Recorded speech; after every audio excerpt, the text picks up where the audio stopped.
Welcome, and in this video I'm going to show you the best SteelSeries Sonar mic settings.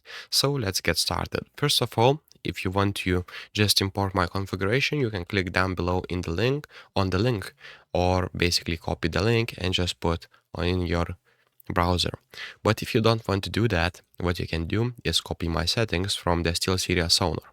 So basically go to the mic, select the default preset and customize it. Then enable the equalizer and copy these points. I will go through these points. I'm not going to talk a lot about this.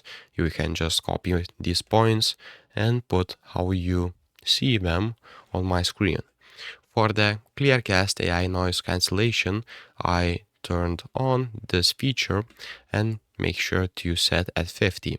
But if you have a lot of noise, the background noise, you can set that to the max, but I will leave it now as it is. For the noise reduction, I don't use any of those because it is disabled because I'm using the ClearCast AI noise cancellation. For the compressor, I don't use that, but you can use. It helps you to level the audio.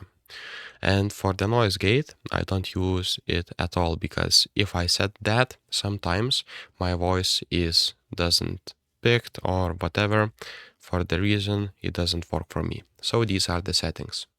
Comment down below for the algorithm and see you in the next one. Peace.